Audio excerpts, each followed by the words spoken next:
Hey, thanks for stopping in. It's a little windy here in Illinois, so I figured I'd stay in the shop. I've been collecting this cast iron for a little while, so I figured it's a good day to clean it. I got some pretty interesting little pieces. Got a Dutch oven that's kind of rusty, big pan here that's never been cleaned, some pretty nasty pie irons, flat griddle. Looks like I got a roaster, a bacon press, and a pizza tray down there.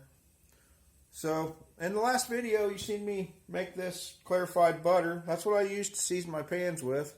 I thought you guys might want to see how I do it. Well, I had to go inside and get some vinegar anyway, and I remember I screwed up a batch of wine a little while ago, and I believe I made some blackberry vinegar here, so I got it. I might as well use it. If you knew what a pie iron was, this one's mine. I've had it for quite a while. I've cooked a lot of stuff in this. Pizza, steak, eggs, grilled cheese, of course, who knows, all kinds of stuff. Literally just make a grilled cheese, throw whatever you want in there, throw it directly in the campfire, flip it over every once in a while, check it, you're good to go. This is one that I picked up. It's in pretty bad shape. Whoever used it last, just like a lot of us do, just throw it in the corner and forget about it. But it ain't going to be too hard to clean up. Well, this has probably got to be the worst piece that I have. It's pretty rusty, but it ain't no big deal.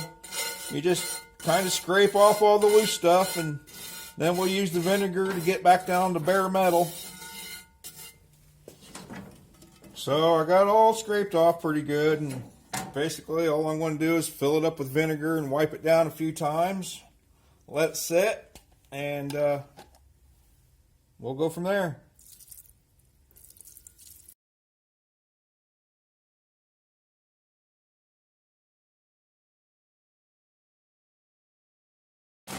Well, now that this one's almost dry, we're going to give her another scrub down, wipe it down, and see what we got.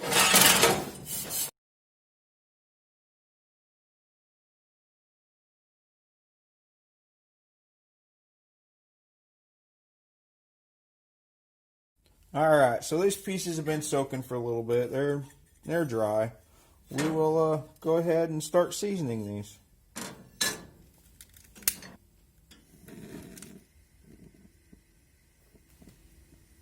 All I usually do is just put it down, grab a big chunk of butter, smear it around, let it heat up, burn off. Like I said, this has got a smoke point of 480 some degrees. 482 is, I believe, exactly what it is. But you just smooth it around, and eventually it'll start taking the rest of the rust off, and it will start putting this nice black coat like it has on the bottom. And you put multiple layers, multiple layers, multiple layers, and cook it off.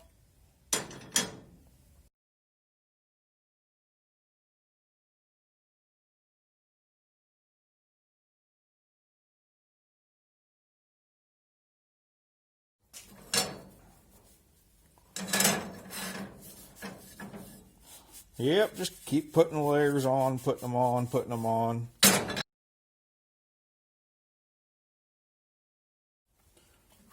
Yeah, after quite a few coats, this stuff starts getting pretty hot. I'm going to put a rather heavy coat on it this time, and then I'm going to throw it in the oven. I'm going to flip it upside down so all this excess that I have on here will just drain off, and then we'll do that a couple more times.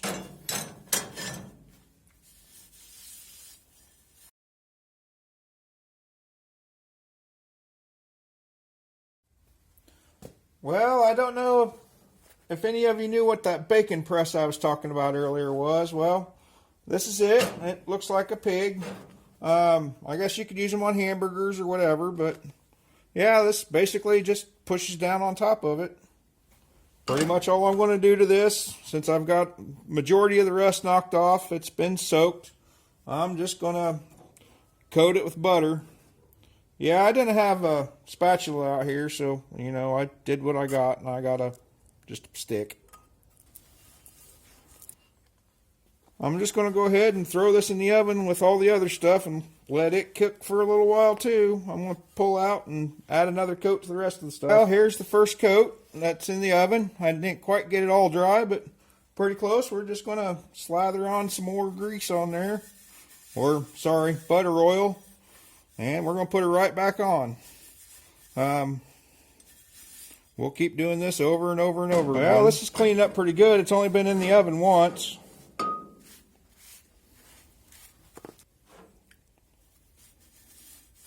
Multiple coats.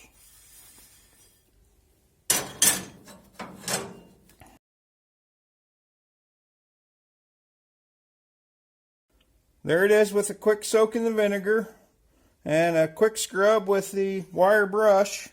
Well, we'll start putting some coats of butter on there now.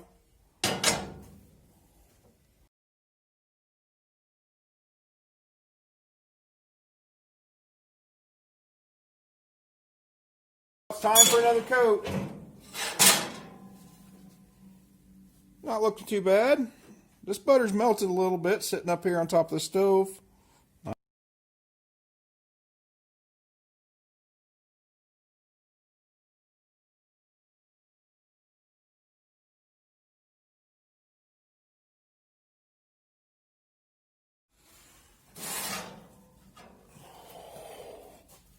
Bacon press ain't looking too bad.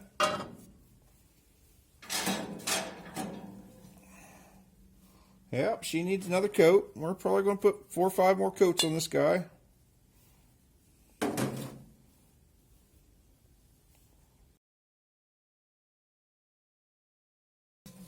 Oh, it's getting a little darker.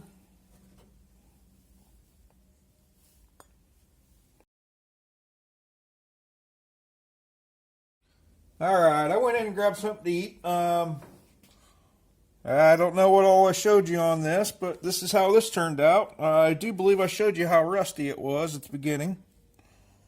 Here's that little bitty piece. It was in pretty decent shape when I got it, and it's probably could use one more douse in the oven. It's been in there 3 or 4 times. This is the roaster. I don't know if you've seen it. These big spots were pretty big rust spots. It came out pretty good. I'll probably hit it through here 1 or 2 more times. Here's that little square one. I don't know what I'm going to do with this one. It's barely the size of a piece of bread, so we'll use it for whatever. It came out pretty decent. The bacon press, not bad. Considering it was never cleaned, it was pretty nasty. It was in that big pot. That big skillet, it won't fit in this oven. I'm going to have to figure out something new. I'll probably do it on like my deep fryer or something. This was that flat griddle. It had some pretty decent rust spots. You could see where they were. 2 or 3 more times, especially on the campfire. This will come out real good. The last piece, it was almost perfect. I really didn't need to do anything to it, but it turned out nice. Well, I guess next time we're going to do the pie irons. Well, it's been a long day. I'm going to call it quits. I've got most of it done. It looks pretty decent. I might throw them through the oven 1 more time, put another coat on them. I still have the big skillet, the pizza pan, both pie irons. I about used all that clarified butter.